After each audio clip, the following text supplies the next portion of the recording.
This is the Cast Podcast episode 2, the end of the year wrap up. Oh man. Sammy BE Luisa L and the missing Savannah Bee. Oh well. What up? What's up? Year end wrap up. What's up, man? Yo, how's it been? How's your holiday season? Have you been going to any parties? Nah, man. Wow, you're whack. You're whack. No invites? We party when we get the multi-million-dollar check for the podcast, all right? That's when we party. All right, whatever. Well, in the meantime, I'm going to parties, unlike you. Okay.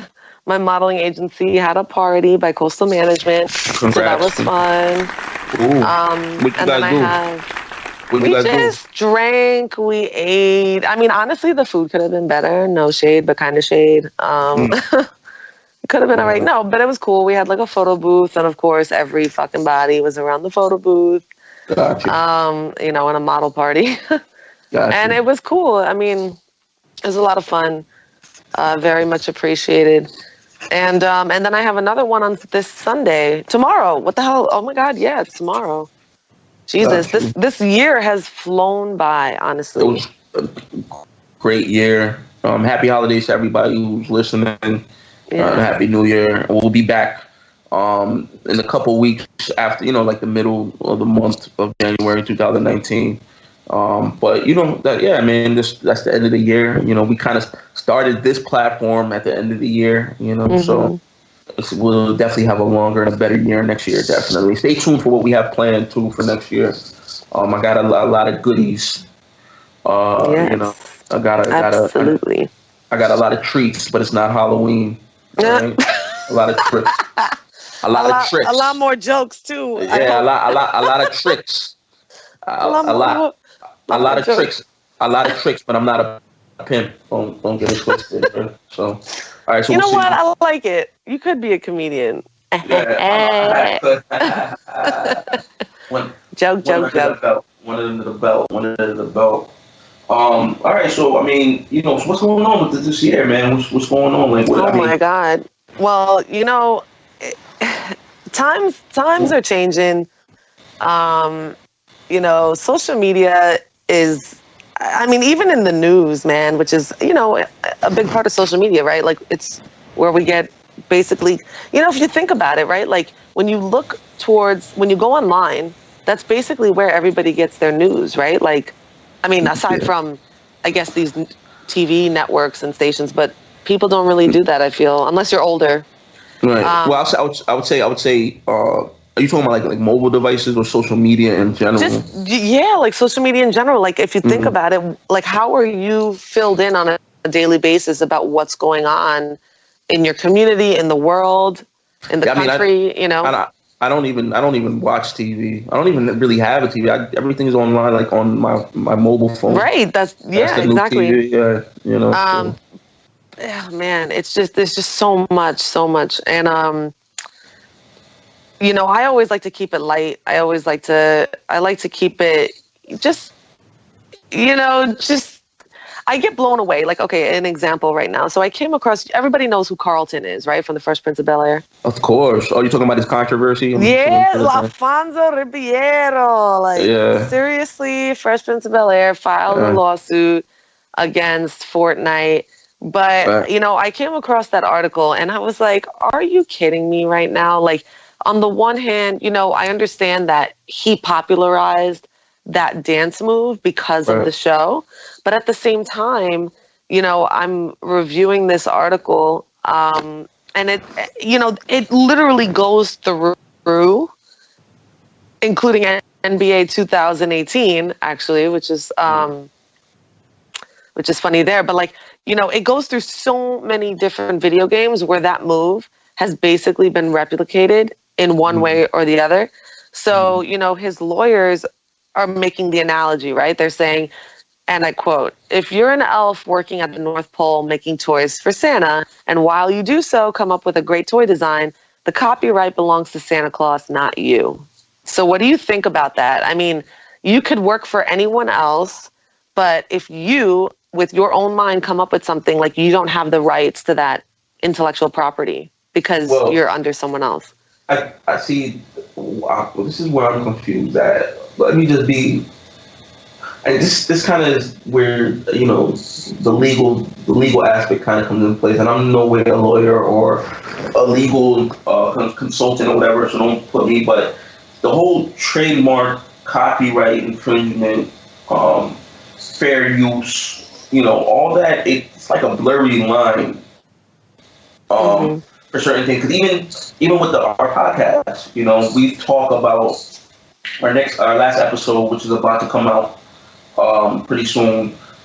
We talk about certain issues, and I wanted to use certain logos, but you can't use the logos because you need the permission. So it's like, because of certain topics that we've talked about, I wanted to kind of use the logos of the people that we were talking about. Right. But you can't use that. You have to get fair use to use it, because they're going to think that you're making money off of Oh, it. right. Yeah, they can do it that way. Right. So, but the thing is, when you're doing with dance like creative property, I guess they're even more of it's intellectual property, creative property. I don't know if Carlton Alfonso Riviera can really take the move, or it belongs to NBC, or what network was Fresh Prince of Bel-Air on?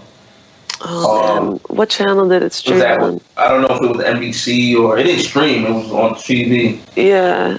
That's what I meant. Like, I know, right? You see how ingrained it is in our lives right now, like the streaming and this bullshit online. I don't know technically if what channel was it on? Channel 9? I don't know. I don't know. I don't know. It was on one of the big networks. Yeah. Even with that, I don't know if he can even technically say that it's him, because it was actually, even though he might have created it, but it was, anything that's used on that network, they own the rights to it. You know what I mean? Well, right, but then so that's an even a broader, You know what I mean? That's so I don't, again, like when you start saying the claims and stuff, and so really the network can really go after him and be like, actually, when you sign a contract being an actor, anything that you did on and then we use to put out is actually our content, right? Because they don't, when you do acting or when you're doing comedy or whatever, and you're on a sketch or a script and you have a major network, they make sure that their I's and their T's are crossed and dotted, you know? So anything kind of content, if you're a recurring role or whatever, they make sure that you sign off that they own the content or whatever impressions or whatever you want to call it, dance moves, talking scenes, whatever. So I don't know exactly how that played out, but I'm sure, the bigger network can make an argument saying, well, yes and no, like we get a piece of that as well, if they want it, I guess. I don't know. And, so now, his lawyer, basically it's saying here, an idea is not protected by copyright law, but the expression of that idea is. And so now people knew about the dance on a network. The network allowed you to make that dance on that network, on that channel, on that show. I think it's more like, okay, so just to go on with that, it says, so his lawyer is saying that his client created the dance by expressing his own interpretation of a combination of several ideas, resulting in a new, original, and copyrightable choreographic work. So I think his lawyer, obviously, as a good lawyer would, is going to bat for him and saying that, you know what, he should have the right to copyright it because of the way that he expressed his interpretation. But it's like you said, it's all a blur, like these are like very fine lines that you can't even tell. That's what I'm saying. Like even Fortnite's not the only. I mean, no, they're not. I was gonna say they've also accused of the Millie Rock that was created. They mixed for that as well. They put that dance move in there, so they've taken quite a few, Right, but then we can also look at the bigger picture of when Pharrell Williams and Robin Thicke were sued by Marvin Gaye's estate. Oh yeah. Lines. So we got and they actually lost because there was the Marvin Gaye. I think it was the Marvin Gaye I believe the estate. I think that's the family or the family of the estate that sued the Blurred Lines, the record label, for Robin Thicke and Pharrell. Said that they were able to prove that it was distinction of stealing compensated for stealing that material. Right. So, again, it gets fuzzy. I'm not a legal expert. I'm not into copyright or trademark or trademark laws. But it's definitely an issue that needs to be. The courts definitely will handle it. Yeah. And then they're even saying here that Mr. Ribeiro's dance has multiple steps put together in a very creative way that would give him strong protection. The Millie dance, on contrary, has fewer elements to it. Right. So, and then it doesn't help actually that Mr. Ribeiro decided to actually say on camera that he stole the moves from like Courtney Cox and Eddie Murphy's White Man Dance. So, you know what? I don't know.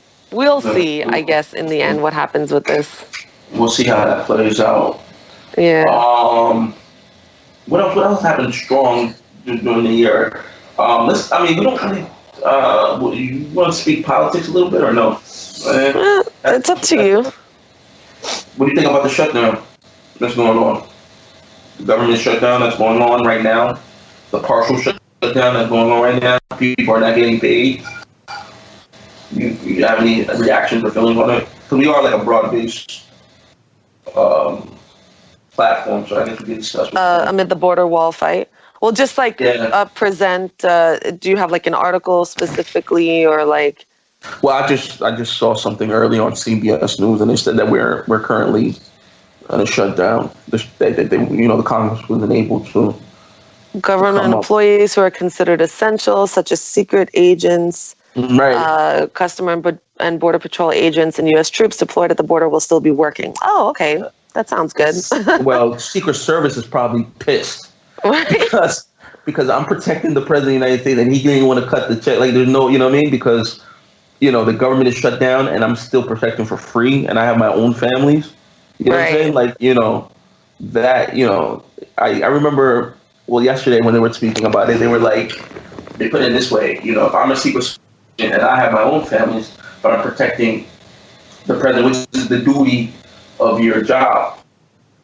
But it's just the whole relay of like empathy for the families of people who are protecting the military. Everybody's protecting this great country for us to have the freedom that we're able to have. I mean, God, it's a very touchy issue.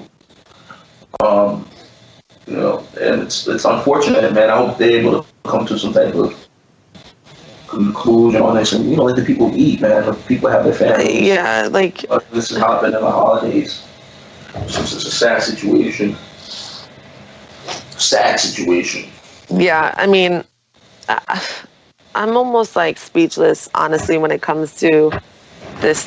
It's like it's forever changing. It's that this year has been, man, like we, and that's another thing again about social media, that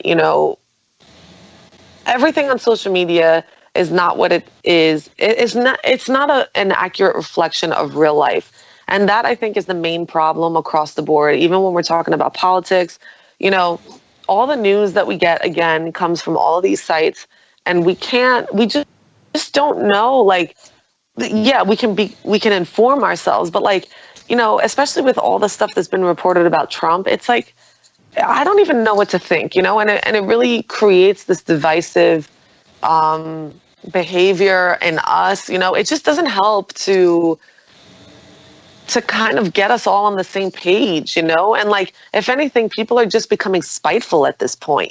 People are, I remember this year we had the election, and did you vote, by the way? Of course I voted. In November you did?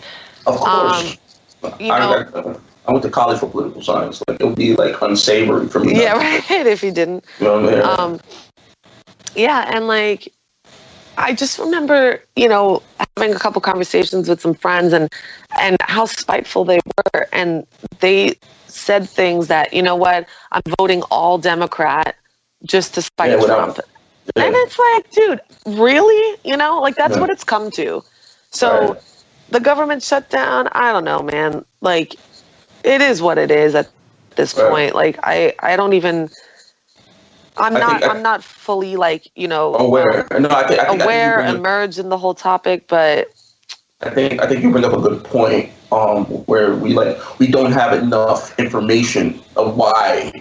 You know what I mean? What are both? You know, because one side is gonna always say, "Oh, it's him," and then the other side is gonna say, "Oh, it's her." Yeah. So it's like, okay, well, what is it really? And maybe it's a combination of both. You know what I mean? There has to be somebody not to, so. Yeah, I mean, it can't just be one side. It can't just be all Trump, like, and that's the thing. Like, it's almost like he's being used as it is like he's being used as a scapegoat at this point, like everything's Trump's fault, blah, blah, blah. And I can't stand like some of the complete ignorance that people have in this country, it's just kind of like, man, just stop trying to make him or use him or blame him for, stop blaming him. Louise, like, Jesus. Louise, you're going to get scorned now because... Scorned for what? It's like, look... She's freaking for Trump. So what do you do? God, that's all I need. They're gonna say, how come you don't work for his administration then? Why don't you go to Washington? Right. You don't even I know. And I don't need to do any of that because you know what? I'm not invested. I'm just not personally as invested in him or his politics in general. And for the record, I'm not defending him, because that's another thing, social media, it's like, God forbid you say something, you're just expressing even a part of your belief, like I'm a very dynamic individual, I can see both sides always. And all I'm saying is I'm just trying in a way to provoke people to think about both sides instead of being spiteful and instead of just being jumping on bandwagons for things. It's like, I really, really, really encourage people to exercise their free will and their right to think. Just think harder, think deeper, do some research. Don't just sit there and go, fuck Trump, like I'm sick of it. I'm sick of hearing everybody go, fuck Trump. And then they don't even know why they're fucking, saying that about him. It's just like, come on. Louise. Make sure you use some of that Secret Service that's not getting paid to cover you, You're not exactly. Right. I'm not. All right. Yeah. So, I mean, everybody's entitled to their opinion. I think you bring good points, though. I think both sides. I think, neutral. I mean, that's what we say neutral. Yeah, I'm not one way or the other.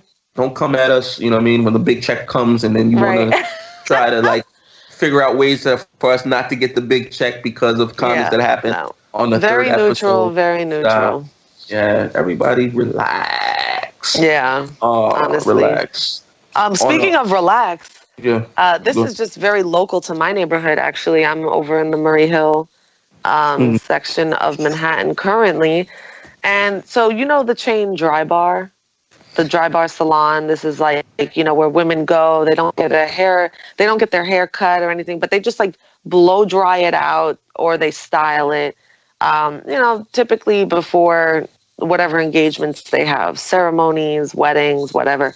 And so it says here, a New York woman was unsettled when she discovered that a salon employee had used a racist slur to describe her on her receipt. And the racist slur that this article is talking about is the fact that the woman working at the Dry Bar Salon described her as the woman with chinky eyes. What do you think about that? She's Asian? Was she Asian or something? I'm not sure. Her name is Bree Tay. Breetae. Yeah, Tay is like an Asian. Is it? Yeah, Asian. Tay is like an Asian. Like Sung TSUNG or. No, but that's obviously. I don't know. I'm not aware of TAE, the last name TAE being. I don't know. I don't know if it's from China. It could be like South. I don't want to generalize. I don't know, but it could be like some Asian or South. Because for all we know, she's not Asian at all. But right. But I think. But I don't know. Yeah. But I'm just saying, it's just the concept of because in her defense, basically she's graduating from nursing school, and she was saying how this is supposed to be a happy day for her, and she was just going to get her hair done, blah blah blah. She looks down, she sees something like that, and she's saying that it's unacceptable. Like she could, the woman working for Dry Bar could have said, "Oh, the woman with the blue coat, the woman waiting for a friend." Like you could have used anything else. I could see where it can have racial connotations in it, because it's Chinky like eyes. I mean, is that a racist slur? Well, I mean, it is kind of. I mean, you're describing you're describing someone. You know what I mean? You're describing yeah, but then yeah. You know what I mean? Like, why do you have to go all out to describe? You could just say the woman over there, or the person who's over there. The woman over there. That's really gonna work in a busy salon. The woman over there. Or there's 50 women over there. Or do what like my mom does when she's like trying to find people. Like she's like, oh, where's the person, and then just scurry off to try to find a person or whatever. You know what I mean? Like she could have done different things or whatever. I don't know. I mean, the chinky eye. I don't know why she had to be. You know what I mean? Like that doesn't really have to fly. I don't know. Yeah, I mean, I think I'm pretty on board with siding with the woman who's offended. Yeah, because I don't know what you have to describe. Yeah, I mean, you could have said the woman with like black long hair, or the woman with hair in a bun. Yeah, or long hair. Yeah. Yeah. But then again, it's New York City, so like everybody has their own freaking. Right. And you know what?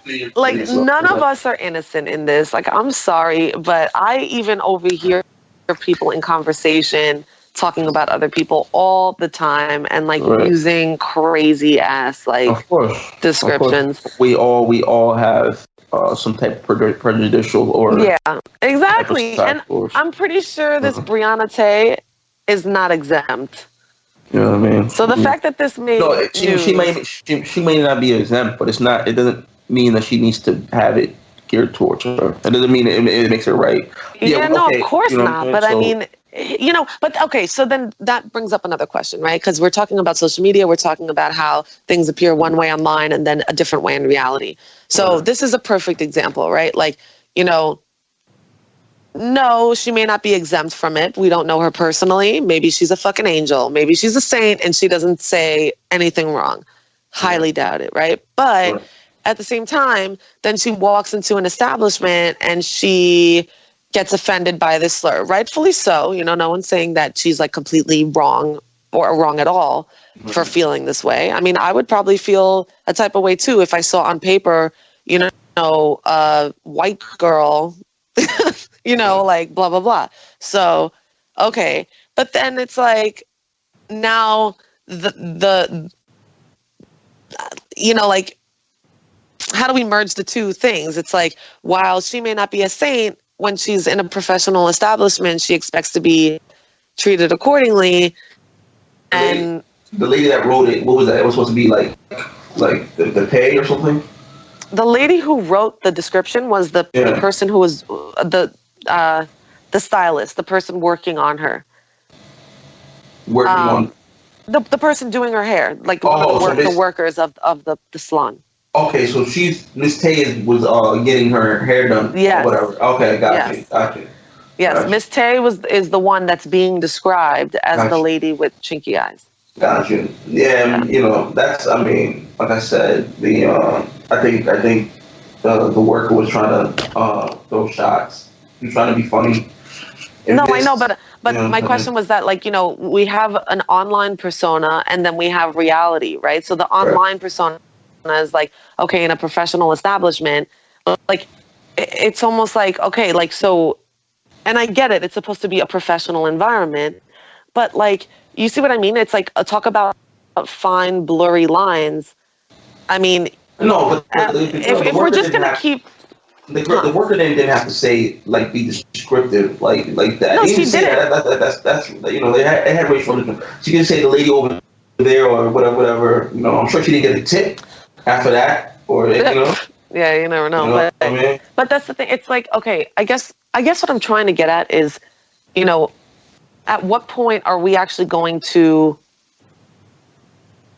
act in reality accordingly to what we would like to see online? Okay. Because online, this is a problem, right? Like, I walked into a professional establishment. I expect to be treated fairly and, unbiasedly and like not and equally. But then in reality on the streets, people are of all races. Like absolutely no race is exempt from this. You know, they're all using these kinds of slurs and descriptions all the time. They're talking shit. You were going to say talking shit, but you stopped. We're just like talking about each other in like not a great way, you know? So it's like, so at what point are we, you know, like, it's almost like, okay, online, because people are losing jobs over things, you know, like people lose jobs over things that they say. The whole thing with Roseanne that happened this year, you know, and countless others that are being scrutinized. Was it Sarah Silverman, also the comedian? Who was the woman comedian that also this year there was a comedian that, you know, was getting quite a bit of backlash because of things that she said online, either in jest or whatever. As a comedian, you would expect, you know, somebody to write things in jest, but yet that's still taken seriously to a degree online. But yet in reality, in person, in real life, you know, it's it's not taken as serious. I just don't understand No. The thing is though, because you're a public figure, right? Everything around you is going to be scrutinized because you're invested more. Your brand is invested more. You're not even a person anymore. You're more like a brand, and people are willing to pay more for you. You know, somebody might be saying, you know, oh, little old Sammy. You know what I mean? Well, not yet. All right, but they might not be like, okay, right now he's really not anything, but you know, maybe a year from now. A year from now, we have to trash all these podcasts. Oh yeah, well, you know, as long as the money, that revenues are coming in, so you're a walking brand. So there's a lot of stuff, you know, that you have to do, and you have to kind of monitor because you're getting more. There's more invested into you, and that's a sacrifice. You know, when you're a public figure, when you're a known figure, when you're a figure on radio, on TV, whatever platform that you're using, and you're getting more, and you're having checks put to you, and you're having money that's being presented to you that your parents and your grandparents and your great-great-grandparents and other people in everyday life are not being presented to you. That's a sacrifice that you make. You know, it's not. You can't have it both ways. You can't have, well, I'm going to do whatever I want and then also be a corporate figure. No, it doesn't work like that. You have to be able to be sacrificial. There has to be compromise. And life is compromise. You want to get $50 million? Well, you're going to, the other thing, you want to get $50 million, you're going to abide by the corporate rules that we set forth. You know what I mean? It can't be give and take. You know, and it also goes to like the Dave Chappelle thing, you know, when he turned down $50 million because of the corporate instructions or corporate ransom note that was attached to it. You know what I mean? This is not going to be $50 million you're getting for free. There's a ransom note or an attachment. No, you make a good point. You know, so I guess more money, more problems. That's exactly correct. And in that regards, we have a young Generation Zer. You know, he's been able to create a huge platform dealing with sports, especially NBA. He created this platform, I guess, when he was a teenager in high school. We have my man Busta Bus, Hoops Nation. You know, you can check him out. Hello, Busta Bus. What's up? What's going on, man? Busta Chester. How you say your name? You say Busta Chester? Busta Chester. My name is Buster. My last name is Scher. Busta Scher. Scher, or you can call me Busta. Either or. All right, cool, man. Yo, thank you for coming on the Cast Podcast. It's me, Sammy B, your host, creator, as well as co-host Luisa L. Hey, how's it going? On the boards, we got Magic John, Don Sterling. You already know. Yes. Thank you, sir. This is actually the end of the year wrap up, man. Yo, thank you for coming on. We're just wrapping up the year. You know, about to go into 2019. What's your New Year's resolution, Bus? Sure. New Year's resolution: to be more efficient. To be more efficient every single day, and then I'll be happy. That's all of our goals, man. Me too, really. Procrastination is real. Yeah, man. To our audience out there, Busta Chester, Buster Scher, I call him Busta Bus, but he's the cool. I like that. Yeah, I call him Busta Bus. He's the publisher and creator of Hoops Nation, one of the biggest NBA platform, maybe sports platforms for like the young younger generation, the millennial generation, Generation Zers. Busta, how old are you, man? I'm 18. I graduated high school here. Wow! Congratulations, bro! Congratulations. You know what I mean? So he's like one of like the leading platform for the younger generation, more like Generation Z. You're like a Generation Z, you're not even millennial, bro. You know, so it's like, you know, he's the head of one of the biggest, I think, social media probably for the NBA. Is it just NBA or just sports platforms in general?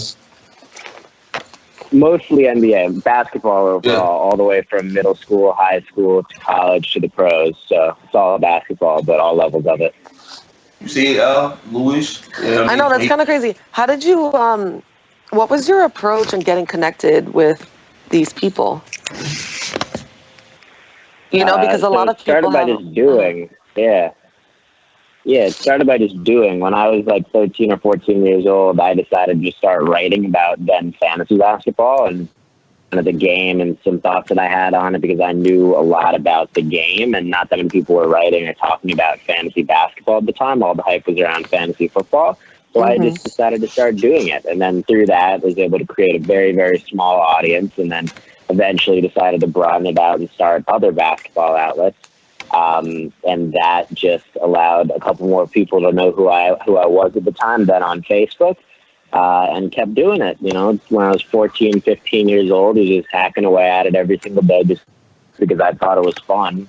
And then eventually I started doing on the side broadcasting, which really started everything for me. Because when I switched, I grew up in Brooklyn originally, and then halfway through high school, actually after freshman year of high school, I moved to Connecticut, and the high school that I went to in Connecticut had a really good radio station. So I started broadcasting all the different sports games. And that helped out because a year after I started broadcasting, Facebook launched this thing called Facebook Live. And I already had an audience on Facebook. So I started just live broadcasting on Facebook, talking about the NBA. And a bunch of different page owners saw that, and because I was the first person to do it. Because Facebook launched Facebook Live regionally for different areas of the world to test it out, and I found out what areas those were. So I just started creating accounts that said that I was from those areas, so I could use it before anybody in the United States. So what I did was I just started using those accounts to stream, and then share those streams onto any page that I ran. And then other page owners started seeing that, and then asked me to do it on theirs. And then all of a sudden, I was doing like 4 or 5 broadcasts a night to a couple million people. And that was when I was like 16 years old.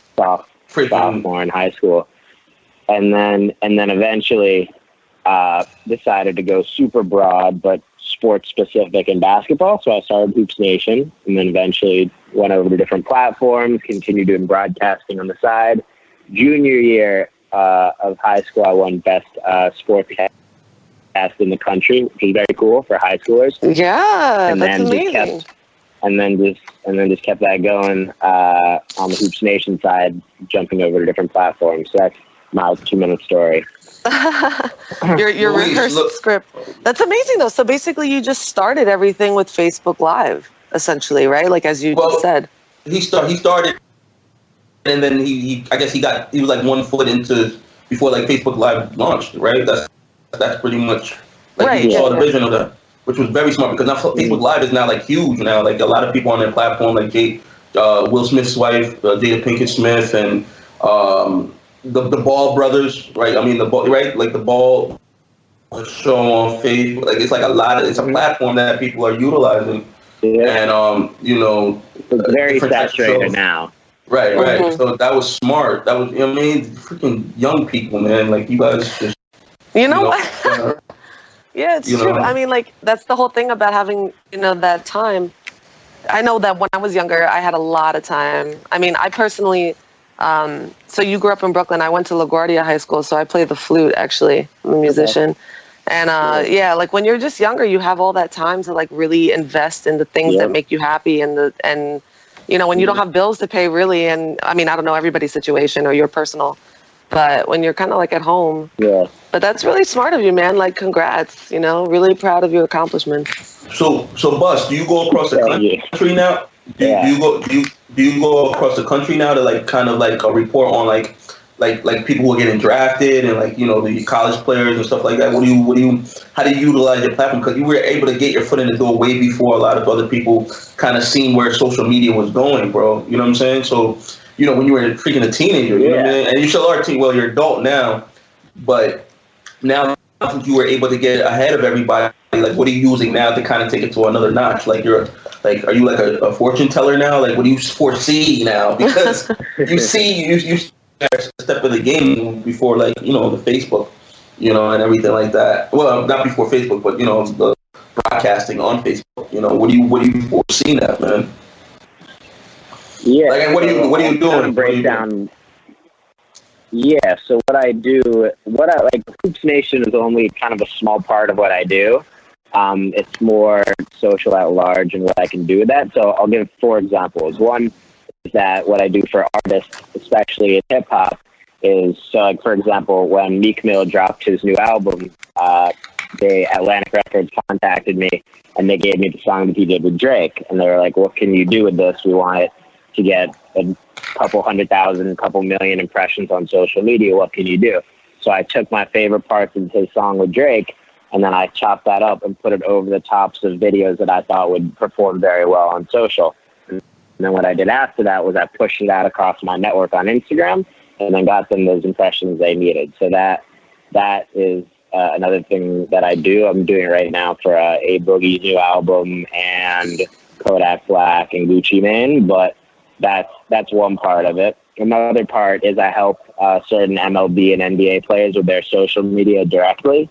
So I help them whether, you know, they want more followers, more impressions, they just want overall awareness to their foundation, charity, whatever, or basketball camps, whatever that may be. That's another thing that I help out with. And then in addition to that, there are certain platforms that I work for, as well as business people that I pretty much do the same thing for. So that's like kind of another avenue that I have to make my time towards. And the new job that you will have is now you are going to be hired at the Cast Podcast social media director of the Cast Podcast. No, we're just joking. You know, I know you need a lot of money. But well, you know what? I have a question for you actually, because in doing all of that, you know, like, what is your approach? I mean, I know in the beginning you said you just kept doing it, and I guess that's what built your, like you said, you had a small audience, and then it kind of grew from there. Yeah. I'm assuming you're always looking to grow even your personal audience, right? So, like, what are some of the strategies and, like, advice that you can give to other, you know, young entrepreneurs or just entrepreneurs in general, helping them to navigate social media, and, like, what are the key things that everyone you feel must do to gain that following? Yeah, so I feel like just being authentic is the number one most important thing, and highlighting things that you can repeat authentically and organically, and then distributing that to people that share those same feelings or have an audience that puts out similar content to what you want to be putting out or are putting out yourself. But for me right now, with my personal brand, which is another avenue of what I care a lot about, right now it's all about association for me. So when I think about who I want to associate with, the first people that come to mind are the NBA. So I'm now hosting a weekly show for the NBA where I play 2K an NBA player every week at the NBA's headquarters. So it's like, for me, it's all about association right now. So who do I want to associate with that to my audience will be the most impactful? And for me right now, that's NBA players, the league itself, and other influencers that are doing the same thing. So those are the 3 avenues that I look towards to both expanding my personal brand and collaborating within those realms.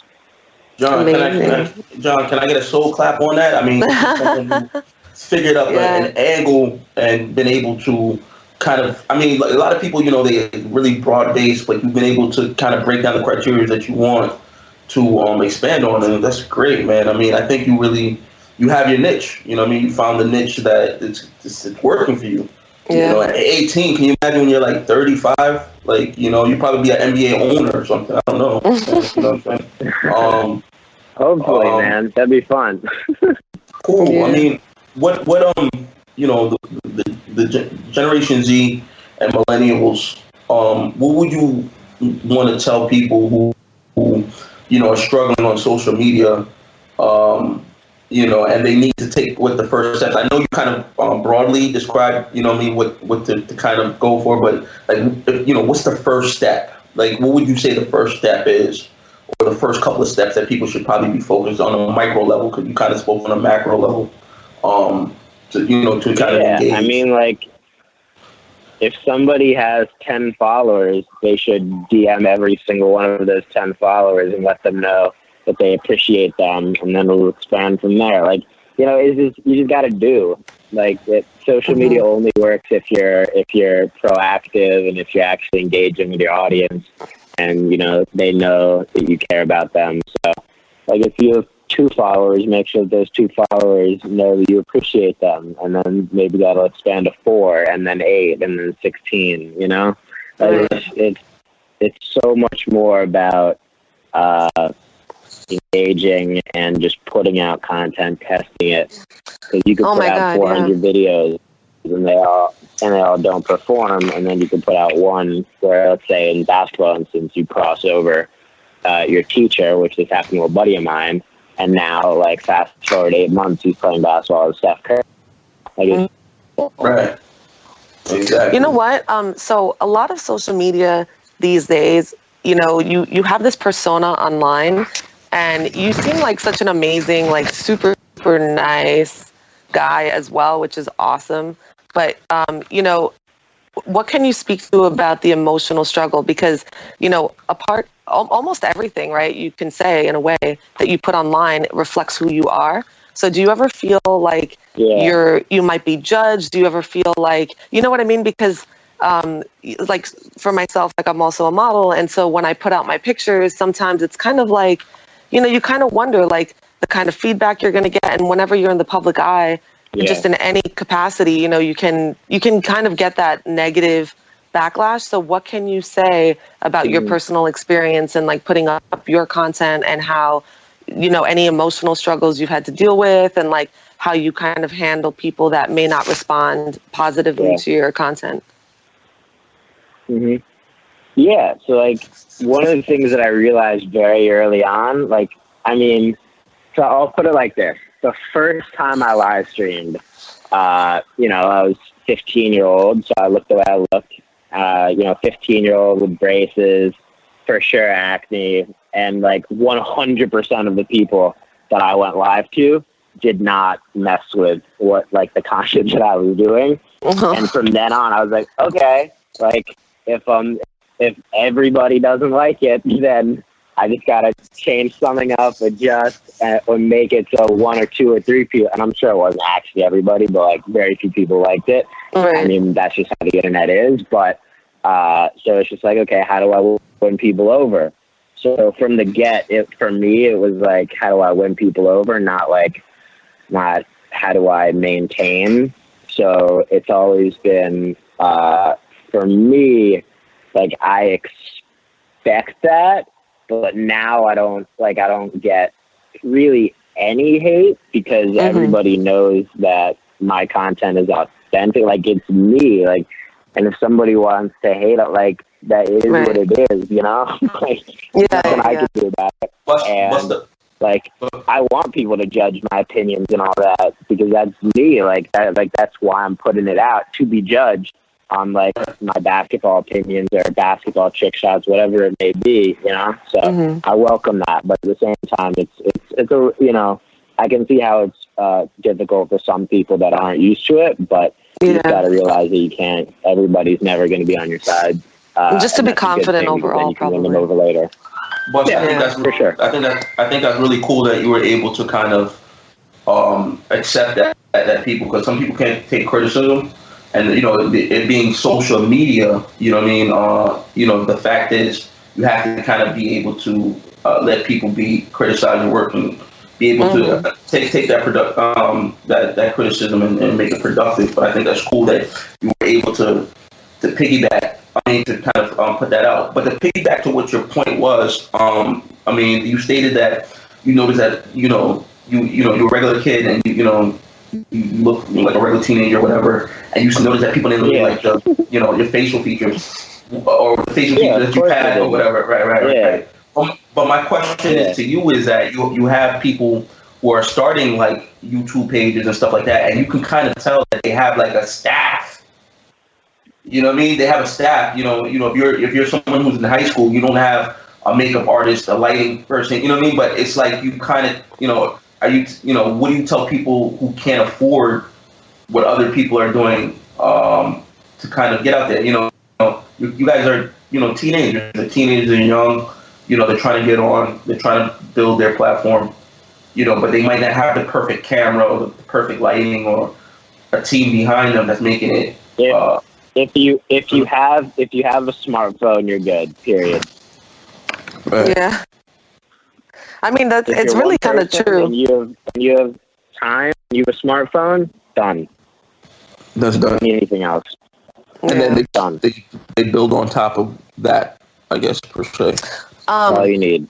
But you know what? Another question that just popped into my mind, due to the fact that you said that, it is true that social media is very oversaturated these days with a lot of content, right? Like everybody is just pushing out content because of the simple fact that all you need is a smartphone, right? So like, do you have like a strategy and approach to like how you want to keep things new, or is it just like you said before that, any content is good content and you're just kind of like pushing it out on a daily basis? Yeah, I mean, I stay in my lane, and since I have for a while, and I'll continue to, no amount of content or people out there affects me, because I'm always just going to be doing me, and nobody is ever going to be able to do the same because they'll do them, which is good. Right. But a lot of people on social try to do stuff that they aren't, which is the quickest way to not succeed on social. But as far as like saturation on saying new and stuff like that, since I also cover the NBA and sports, I mean, as both of you guys know, nothing is ever the same. So that kind of, inherently, handles itself from a newness perspective. Every single night is different. Yeah. Awesome. So you know what? What is one of the coolest experiences you can say that just creating your pages and all of this exposure has gotten you? Like, what's one of your most memorable to date? I mean, I'm sure you have many, but like if you could just pinpoint one. Yeah. I'll give a recent one. A couple weeks ago, I brought Aaron Judge, the baseball player, to a Travis Scott concert and introduced him to Travis Scott. That was very cool. Wow. Oh, that is cool. Oh, is this you, Travis, 3 weeks ago, right? I think I'm like looking at it on your page here. Oh, cool. That's awesome. Look at you. Listen, Busta, if you got tickets to the Super Bowl, I'm going with you. If you got tickets to the Super Bowl, I'm going with you. Yeah, man. I hope he does it. That'd be awesome. I hope he does it. Like I said, I'm flying with you. All right, man. I mean, is there anything? Is there any stuff that you're working on that you specifically want to speak about, or just kind of have people go on your? I know you got the Hoops Nation page. You got your own personal page as well. Are you on this page? Are you on this page? L? Louis? Yeah. You on this page? Personally, yeah. You want us to mention the Hoops? I mean, obviously, you want us to put out the Hoops Nation, the Instagram and Twitter. I guess it's at Hoops Nation, and then your personal page Hoops Nation on Instagram, and then personal is at Busta Scher, BUSTASCHER, and just I don't need anything else. You guys are good. All right, cool, man. Well, that's spoken from a young entrepreneur, man, doing big things in the NBA. I'd like to thank my man Busta Bus. We will definitely have you, probably later on, in the future. Thank you for coming by, man. I appreciate it. Yeah, it was so nice to meet you. Can I get a soul clap? One time for my man Busta Bus, Busta Hoops Nation. Thank you, man. Appreciate it. Have a good one, guys. You too. Man, enjoy your Saturday. Aw, what a nice kid. Yeah. Cool. I loved him. Aww. We'll keep in contact with him. Yo, you know what's fucking weirdo type shit? Like right now, like I don't even want to say it. It's that weird. But this kid looks so much like a guy I dated last year. Like fucking, it's kind of crazy. It's like freaking me out because like he's 18, and I'm like, yo, but wait a fucking minute, like. That's his younger brother, man. Yo, but I'm telling you, like literally, like very, very, very, very similar to a dude that I dated. Yeah. God. Cool kid, man. These doppelgangers need to stop. They really do. They need to stop it. On that note, this is, a lot of content. Wouldn't you agree, Lisa? A lot of content this year, man. A lot of stuff going on. Always content. Always. A lot of stuff to speak about. We can't speak about it all the time, but this is the Cast Podcast. We like to thank you, the audience, the listeners. Soul clap one time, Big John. A soul clap from the people. We'll be back 2019. Look out for new episodes, new stuff to be presented. We got a lot of hidden tricks and treats, like I said, for you guys out there. And I'm Sammy B, and you are Luisa L. And this is the Cast Podcast, end of the year wrap up 2018, going to 2019. Peace. Happy New Year, everybody. Stay blessed and God bless.